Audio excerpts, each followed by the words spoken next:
Hey everyone, welcome to this weird new video format that I've never done before, but now that there's some new updates that I'm actually super interested in DBD, I wanted to actually talk about them.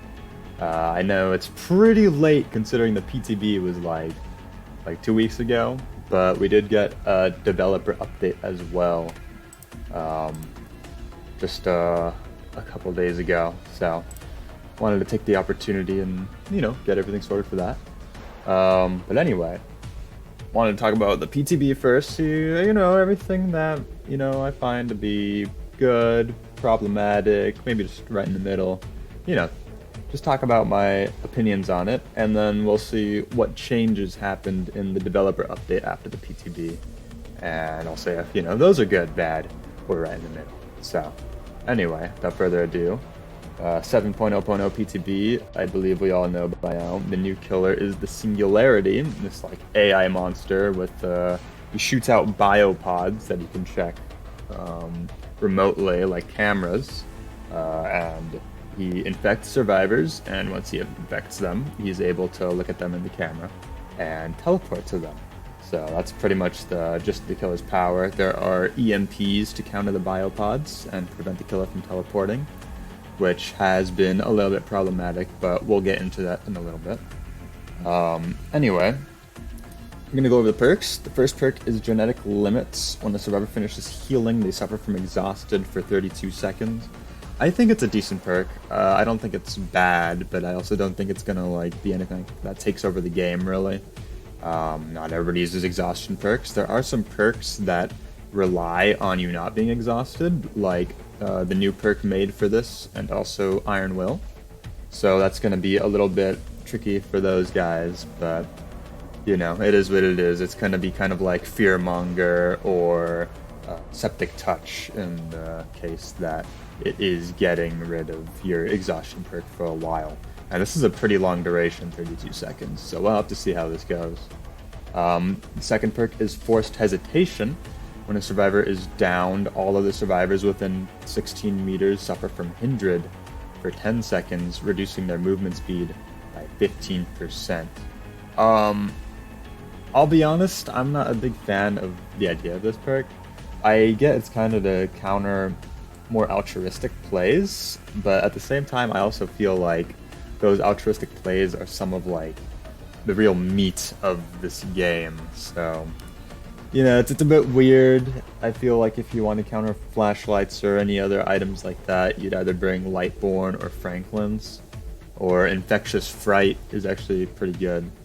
I feel like this is just going to be a perk that allows some of the stronger killers to snowball a lot easier, especially since it's the dying state by any means. That means that Nurse will work with it, and that's going to be pretty tough to deal with a Nurse when you're 15% slower.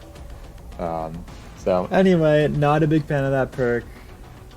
Just the general idea, I feel like it would need to be reworked for me to actually like it. I don't think there's any number changes you could do for me to particularly enjoy that perk. Anyway, Machine Learning is the Singularity's third perk.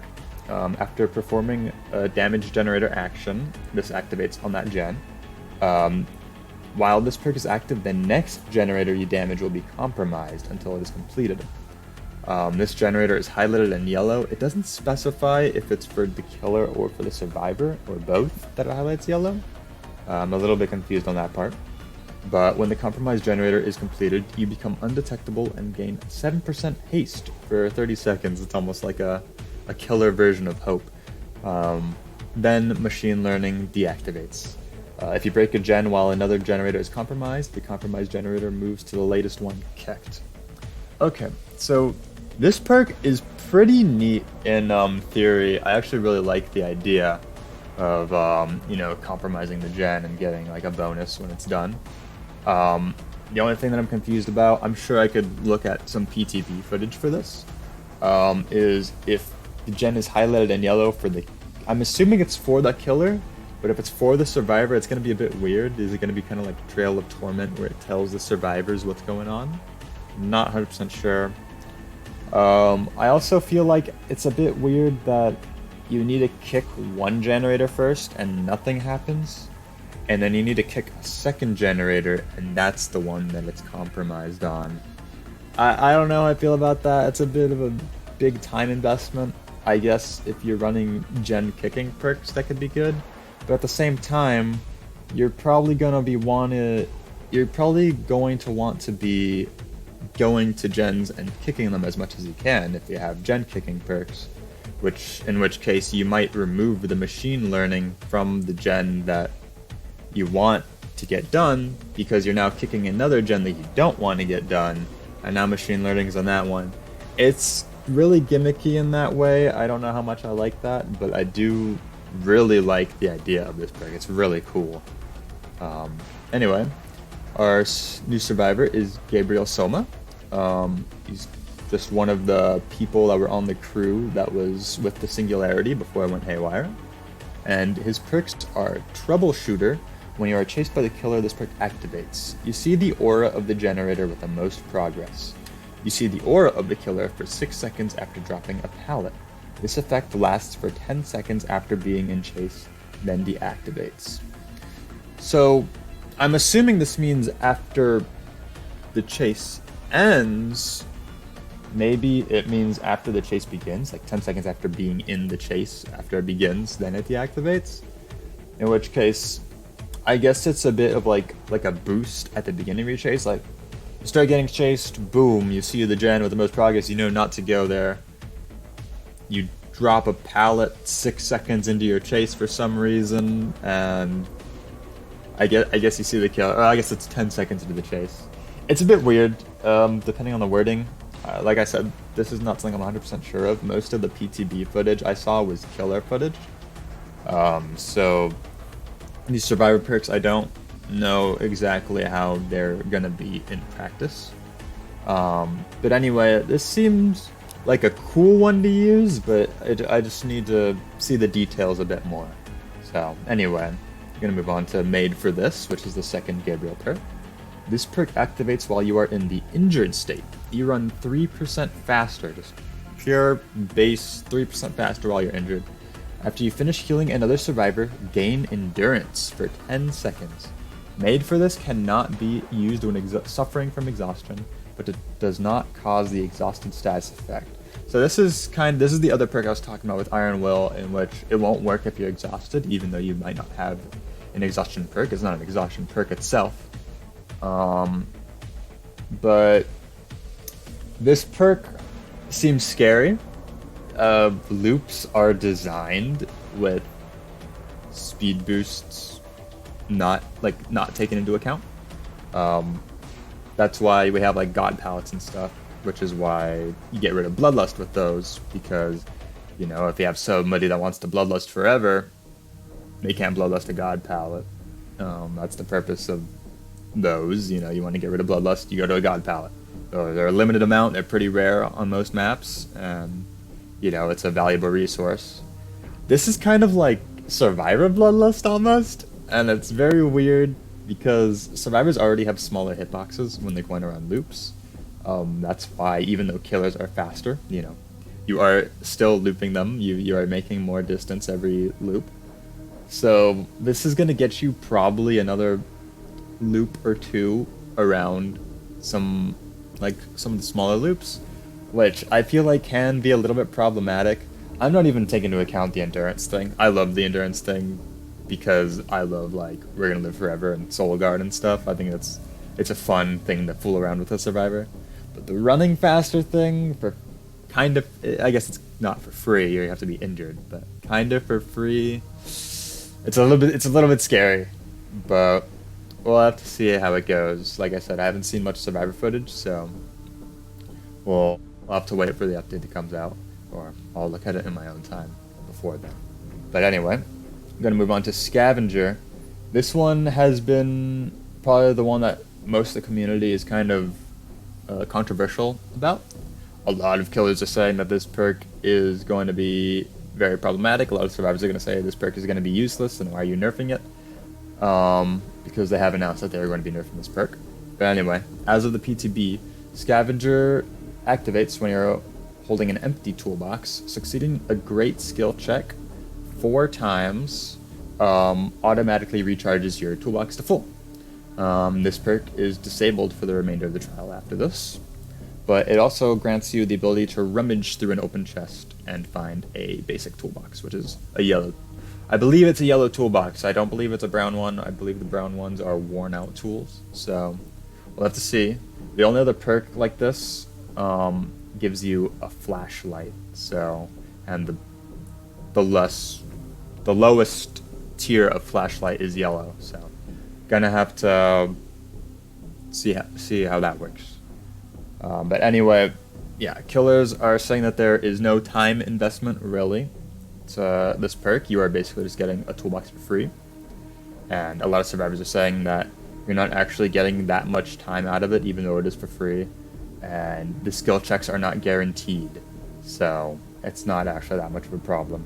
Which I'm gonna say, in my opinion, this perk in this form in the PTB is kind of busted. I do agree that the toolbox is going to be giving you a lot of free time. It's just a gen rush perk. I mean, you don't sacrifice anything for it really, and all you have to do is hit 4 great skill checks. I mean, this works perfectly with the hyper focus stakeout build, in which you're already getting great skill checks and getting rewarded more and more for it. So, you know, this perk in combination with those are getting pretty insane. I know a lot of people say that hyperfocus is not a very big problem.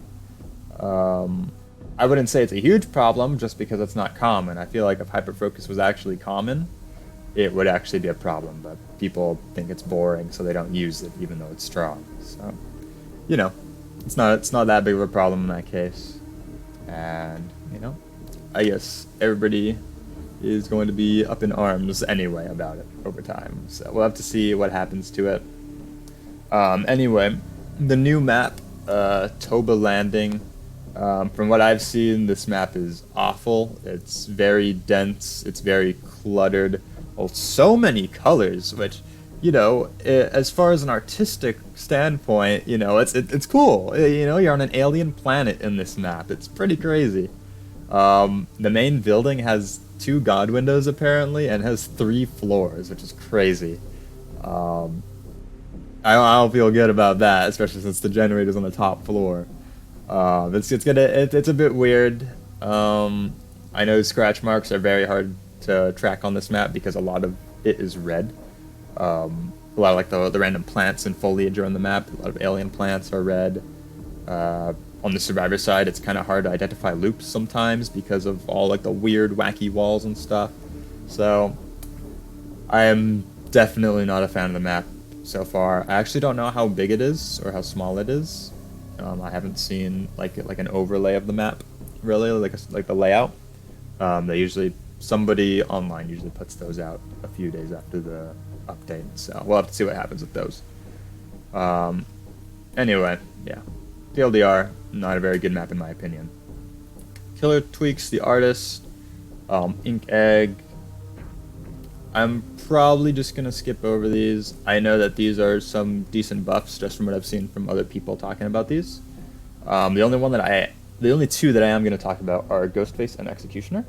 So Ghostface got some buffs. He's faster while crouched. He recharges his power faster. And after he's revealed, he can see a survivor that revealed him for a little bit longer, twice as long, 4 seconds rather than 2. He also got some add-on changes, which is nice. His knife belt clip reduces his tear radius by more while crouching, which is neat. I kind of like the idea of that. I have always wanted to use that, but I found it to be pretty useless, so we'll see how that goes. And night vision monocular, survivor that reveals Ghostface is inflicted with exhausted for 10 seconds. I don't particularly care for it, especially since the only counter to the power is revealing it, but, you know. Buffs are buffs, it's fine. And overall, I'd say Ghostface got some decent buffs. I like them. I personally am not a very big fan of how his reveal is as a survivor, so I'd rather them focus on, you know, making sure that's more ironed out, but, you know. He is not one of like the strongest killers in the world, so for the time being, I'm fine with him being buffed. As far as the Executioner, though, the Executioner is already a very strong killer in my opinion. I don't think he's like top 5 or anything, but I'd say like top 10 at least, maybe higher, somewhere between top 10 and top 5. So I don't know why they decided to buff him of all characters. They made a change to his power that when hitting survivors with his power, Punishment of the Damned, they have Torment. And that is very, very dangerous because Torment is one of the only things that allows a killer to tunnel through Borrowed Time, Decisive Strike off the record. So it's scary. I don't like it, like, at all, to be honest. If they made the cages be able to be affected by that, and where now the only benefit of the cages is you don't have to carry survivor to a hook, you don't have to worry about flashlight saves, I'd be fine with this buff. But as of now, I don't like it at all. I think he's strong enough. I don't think he needed changes. So anyway, not really favorable from my standpoint. As far as perk updates go, Pop Goes The Weasel got a nice buff. The next gen loses 30% of current progress rather than 20%. And I believe it was already active for 45 seconds after the survivor is hooked. I might be wrong. I know it used to be 60, but I'm pretty sure they nerfed it down to 45 at some point last year during the big perk meta shakeup. So we'll have to see how that goes. I always liked Pop. I liked it before it was even meta, so yeah, nice to see it actually getting some more use, because it is a gen kick perk that gets its value after you are doing things. You are being rewarded for hooking people. It's not just free gen kick, free value, you know. So anyway, Deja Vu is a perk that I don't like at all right now, except for I would recommend it to like a newer player just to see where generators are. It's just a new player perk. After you go beyond that, it's kind of useless. Except for like at the very, very upper echelon of players, like in a Survive with Friends, where you are in like a comps competitive setting and you want to make sure you're not 3-genning against like a pro killer. Sure, I see that. But anyway, for the majority of people, Deja Vu is kind of useless. But anyway, as far as the update is right here, we have noticed growing concerns surrounding excessively long matches caused by 3-genning. We are working on a long-term solution to limit how effective the strategy is. However, we recognize that survivors need more options at their disposal to counter this. With this in mind, adjustments have been made to Deja Vu. The perk will now reveal 3 generators in close proximity indefinitely, whereas before it was for 60 seconds, so that's a great change. And grant a 6% repair speed bonus on the revealed generators, previously 5%. So before, it was only for a minute. You would go to the highlighted gens, and you would have a 5% speed boost on the gen, which was not really good at all. I mean, it'll save you maybe, I don't actually know the math, I think it's 1 or 2 seconds, which, you know, every second counts, but as far as gen speed perks, there are other ones that save you much more time. And also just the fact that this lasts indefinitely instead of 60 seconds is going to be very good for newer players who are not paying attention. And also just solo queue, like people who are not communicating with their teammates who maybe forgot where that generator was. So this is a great change, very nice for Deja Vu. I actually really like it. I probably won't use it myself, but I'll probably use it myself like a few times, but this probably won't become like a normal thing in my builds. Anyway, I actually really like this. The last perk that's being changed right here is Flashbang, which, thank goodness, I love Flashbang. That's one of my favorite perks in the game, so nice to see it get buffs. So after completing 50% progress on any generator, Flashbang activates. That's the same. Enter a locker and press the active ability button 1 to craft a flash grenade. And the buff is that this no longer requires being empty-handed, which is really nice. I really like that. What I would do in my games is I would bring a toolbox. I would use the toolbox to get my first flashbang really quick. And then I'd have to put down the toolbox, go in the locker, craft the flashbang, come out. And then, you know, just the time of having to put down the toolbox. Or like if you have a killer item like a Sadako tape or a pinhead box, you wouldn't be able to craft one of these. I believe after this update, you will be able to craft a flashbang while having one of those in your hand, which is really nice. I really like that. So anyway, all three of these perk updates are absolutely wonderful in my opinion. I really love them. Great changes from the devs. We've got some features. We've got a new search bar. That's really nice. Item rules rework. I believe this is why Flashbang is now able to be crafted while you're not empty-handed, because there's now like different categories of items. So I believe you can have either a survivor item or a special item in combination with a temporary item. This is just what I'm assuming. Like I said, I haven't played the PTB. All I've seen is mostly Singularity gameplay. I've seen very little survivor gameplay. So once this update comes out, I'll be able to say more about that. But anyway, miscellaneous. This looks, yeah, it seems more like bug fixes. A lot more bug fixes. The bots can now use more perks, which is pretty cool. I love the bots. They're actually pretty insane, to be honest. I don't know if bots are good for new players to train against anymore. I think they're actually too good for new players. I kind of wish there was some kind of difficulty level on the bots, like maybe like all easy, medium, hard, just as far as like their chase capabilities are, because especially against like ranged killers, they are reading your inputs, I feel, before your killer actually does something. So say you're playing Huntress, you have your hatchet raised. The second you release your hatchet to throw it, the second you like let go, whatever button it is, the bots instantly know. Like they instantly see, they react perfectly, they dodge, because I'm pretty sure they are reading your inputs. I might be wrong. I know this is a problem in some other games with bots. But anyway, obviously your hatchet is not hit scan. It's not going to be traveling there instantly. It's going to take like a second to get to the survivor if they're long range. So, whereas with a human player, it's up to like human error and reaction time. Bots don't have that weakness. So, you know, that's just something I've noticed with bots. I think the disconnect bots that are coming out later this year are going to be kind of insane. But you know, that's a discussion for another time. Let's see. Perks. This is still bugs. All this is bugs. And that's pretty much it for the developer update. Or not, this is not the developer update. This is for the PTB for 7.0.0. A few weeks ago. But yeah, that's it for that. And now I'm going to go into the developer update in just a second. Thank you. Alright, so back with part 2 of this kind of end transmission update discussion video.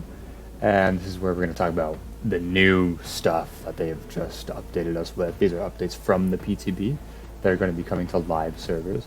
And just before I started it, I actually did, in between recordings, go and watch a little bit of the survivor perspective of playing against the Singularity with Gabriel Soma. So Scavenger and Made for this so far, pretty much how I thought they were. I mean, not much to say there. But one thing is Troubleshooter. I did answer my own question of whether it activated at the beginning of the chase or after the chase ends.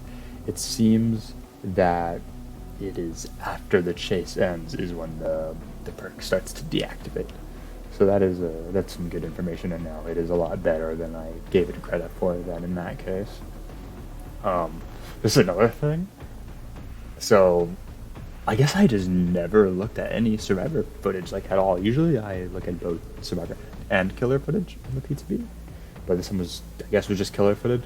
Because seeing the killer walk around and stuff from the survivor standpoint, I almost wish I didn't watch it, because like experiencing that for the first time in game is gonna be insane. They did a extremely good job with the killer, just like its look. Just, I think the only complaint I would really have is the music a little bit sounds a little bit repetitive. The actual chase music, not the terror radius. But yeah, that's pretty much like those two things were things that I noticed. I did not notice if what is it called, machine learning was highlighted for the killer. I'm just gonna assume it's only for the killer is highlighted, because I did not notice any gens being highlighted from the survivor side. So anyway, so that was just like a little thing I wanted to mention before I get into the second part, the developer update from a couple days ago. So I guess I'll just read it off. Last week, the upcoming end transmission chapter hit the public test build. They've been watching very closely to see what updates they want to make. So for the Singularity, one thing that I never really had experience watching, because I was on the killer side, was how fast the EMPs were. Obviously, the killer felt it, because they would be getting one of the big complaints that everybody's having with the killer right now is that there's a lot of EMPs going around. Just constant EMP, EMP, EMP. It feels like you don't have the power as a killer in the PTB against a really good team. So they have taken action against that. They're decreasing the number of EMP cases around the map by 2, from 7 to 5. And they're also going to be taking longer to be printing passively. So if you don't know, there's basically chests around the map that are constantly 3D printing the EMPs around the map. And once they're done, the survivor can just go up, pick them up. It's quicker than picking up a normal item, I believe. I think it's like just a little bit quicker. And survivors that were at a case that wasn't ready yet could actually make it go faster at the cost of having to stand there and, pushing a bunch of little buttons and stuff. So that is actually going to be taking a slower amount of time to get all those EMPs. And hopefully that does lower the amount of EMP aggression that the killer feels, and doesn't feel so powerless. It says additionally, survivors who are currently holding an EMP will no longer see the auras of supply cases. So one thing that I noticed in the footage I was just watching that I did not notice before is that you don't see the cases all around the map. You see them within a 32-meter range. I'm just guessing. It's either 24 or 32, I feel like would be the numbers for that. Because I was only ever seeing a few at a time around the survivor. So I guess that's also really good, just to make sure that you don't have the same person just chaining EMP into EMP into EMP around the map, and then you don't have the power even though it's just one survivor without help. So this is pretty good. They are making some visual feedback, when the biopod cameras are disabled. So that's going to be very good for the killer. It wasn't super obvious during the PTB when you were EMP'd in the camera. So this is going to be a good way to tell. They've also added a power meter to represent overclock duration. So after this killer teleports, they have this thing called overclock, and basically they break everything faster, they vault stuff faster, and if they're stunned, they basically have Spirit Fury. This lasts for 6 seconds or something after they teleport to a survivor, and it's meant to be just a way to start, creating dead zones, really apply some pressure to them. So this power icon is going to make it a little bit easier to know when that's going to run. That's pretty much it for the Singularity. Like I said, very, very crazy killer, very fun looking. I can't wait to get my hands on him and to play against him. Especially with these changes, he has a lot of potential to be a really fun killer for everybody, both sides. As far as the Executioner goes, just like I was mentioning before, I did not like that they were buffing him in this way. I feel like he's very strong, and I feel like this buff was very much exploitable. So they are indeed going back on that buff for now. As far as perks, Scavenger did indeed get a nerf between the PTB and live. It now takes 5 skill checks to activate.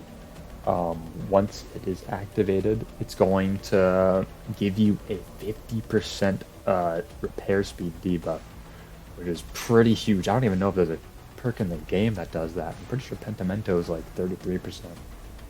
So that's insane. But at the same time, there is a compensation buff. Scavenger can now be used more than once per trial, so it's not just one use the entire game anymore. You can use it over and over. I feel I've seen some uproar, I suppose you could say, on Twitter and Reddit and stuff, and everybody's just going oh, killer mains always get their perks buff, survivors always get the perks nerfed before they come to live. I feel like it was kind of obvious that this perk was going to be problematic if it came to live, even if it wasn't super common. I feel like this perk is still good in a niche way. I don't think it's going to be as good as before, obviously. But, I mean, once you activate this perk, just do something else. I mean, you want to run some other perks like inner healing, go use that time to cleanse a totem, go use that time to heal a teammate, go use that time to save a teammate, take aggro on a chase. If you have, I guess you wouldn't have items for like flashlights and stuff.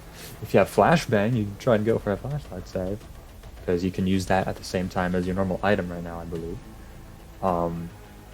Which, also another thing I did not know, the EMPs, you can hold them at the same time as holding like another item, like a toolbox. So that's something that I did not know before watching that survivor footage. I don't know, I feel like this is going to be a lot more of a time management perk. And it's still going to be really good as long as you use your time wisely instead of just getting value for free. The whole rummage thing is still in the game. I don't know if the rummage is only going to be used once per trial. I don't know if that's changing. But as far as I can see, this perk is still going to be good. Not busted at all, but I could see this being used in some builds. As far as machine learning goes, we're moving on to 2 killer perks that got buffs. Machine learning got its 7% haste up to 10%, and I believe that's all that got changed. Yeah, it still lasts for 30 seconds. 10% haste is very strong. Honestly, I could see it being a little bit annoying from the survivor side, just because haste is just a powerful status effect from both sides, and not knowing if the killer has haste can cause you to misjudge a lot of things in terms of like how far you can make it before getting hit, how many loops you can make around a loop. So it's gonna be a bit tricky on the survivor side, but at least there is a bit of a tell. You can tell if it's, you know, a killer's been kicking gens a lot. Be wary when you're about to pop a gen. Make sure that you're around like a really good pallet or a really good window setup. Be safe. I mean, that's pretty much all I can say for you. The undetectable is going to make it tricky, but I think this perk's benefits now match the cost of like having to go around and kick multiple gens and lose a generator as the trade-off. So I think this perk is going to be in a good spot. I do like this buff. I think it's a cool perk to use on the killer side. How the survivors feel about it, I am not 100% sure, but I am a fan of undetectable perks, so I am definitely going to be using this a lot. Forced Hesitation is the last perk that was changed. Like I said, I already did not really like this perk. It seems like very snowball-y. Another couple examples that I thought of after that recording was Spirit with the Mother-Daughter Ring, or Blight with the Alchemist Ring. I mean, you get Blight with Alchemist Ring, you down somebody, his power counts as downing somebody by any means. So now you're 15% slower against a Blight with Alchemist Ring with all of his charges ready. I mean, it's just not even fair. But they did buff this perk. It's going up to 20% Hindred, which is crazy. And the cooldown is 30 seconds, which means it's going to be coming into play even more. I get that this is emphasizing or incentivizing people to split up more. Try not to group up together. I don't know, it kind of misses the mark for me. I'm not a big fan of it. And I'm even less of a fan of it after these changes. So, as far as all the perks this chapter, this is going to be the one that's kind of like, what were they thinking? But anyway, hopefully it's not run too much. And that seems to be the end of the end transmission developer update. So, yeah, I mean, you know, just a few nice little changes. We already kind of went over the big, the grand collection of everything in the PTB patch notes. But I am very much excited for this chapter. It's going to be pretty cool. And yeah, just can't wait for it. It's going to be pretty crazy to see all the new stuff. So anyway, thank you guys for watching. Thanks for listening to my opinions on all this new stuff. I will say this article is helpful. Thank you very much. Yes, you're welcome for my feedback. But anyway, I'll catch you guys next time. Have a good one.